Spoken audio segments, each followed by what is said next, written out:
আপনার সন্তান আল্লাহর কাছে অভিযোগ করে বলবে, মাবুদ আমার বাপের বুকে পাড়া দিয়ে আমি আজকে দুদিকে যাব, আমার বাপকে আজকে আনো, আমার মাকে আনো।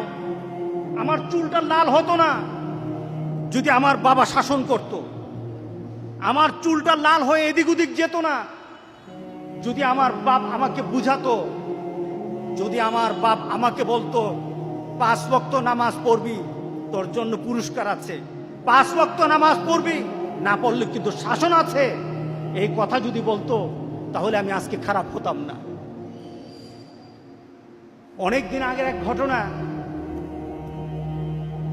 একটা ছেলে অ্যাক্সিডেন্ট করলো, একটা ইউনিভার্সিটির টিচার, পাশে তার আরেক বন্ধু, ওই ছেলেটা ছিল নামাজি, আর যে ছেলেটা অ্যাক্সিডেন্ট করেছে গাড়ি ড্রাইভ করা অবস্থায় ওই ছেলেটা বড় লোকের ছেলে ছিল, পয়সাওয়ালা ধনীর ছেলে।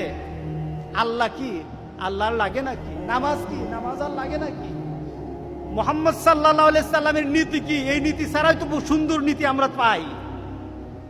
ওরা আল্লাহ রাসূলের শিক্ষা পায় নাই, পরিবার থেকে শিক্ষা পায় নাই, অ্যাক্সিডেন্ট করলো। যে ছেলে পাশে বসা ছিল নামাজি ছেলে, ওই ছেলেটা ইনজুরি হলো, সেই হালকা আহত হয়েছে, আর এই ছেলেটা খুব বেশি ইনজুরি হয়ে হসপিটালে ভর্তি, অ্যাপোলোতে ভর্তি। মা অনেক পয়সাওয়ালা, বাবা অনেক পয়সাওয়ালা। ছেলের ব্যাপারে বলা হলো লাইফ সাপোর্টে ছেলে, মার পাশে ওই ছেলেটা বসা। ছেলেকে কিন্তু মাঝে মাঝে ক্রিটিসাইজ করতো এই ছেলেকে, কারণ এই ছেলে নামাজ পড়ে, এই ছেলের দাঁড়িয়ে আছে, ক্রিটিসাইজ করতো। এবার মা কেঁদে কেঁদে ওই ছেলেটাকে বলে, তার বন্ধুকে বলে, বাবা আমার ছেলে কিন্তু নামাজ পড়তে জানতো না, আমার ছেলে কিন্তু কোরআন পড়তে জানতো না, বাবা তুমি একটু দোয়া করো না, আমার ছেলেটাকে যেন আল্লাহ ভালো করে দে, আমার ছেলেকে যেন আল্লাহ ভালো করে দে। আমার ছেলে তো দিনদারি শিখে নাই, দিনদারি পারে নাই, আমিও তো কিছু বুঝি না। আপনার কাছে প্রশ্ন, ছেলেটা মারা গেল, আপনার কাছে প্রশ্ন, এই ছেলেটার দোয়া দিয়ে কি আল্লাহ সুবহানাহু ওয়া তাআলার আযাব থেকে বাঁচানো যাবে?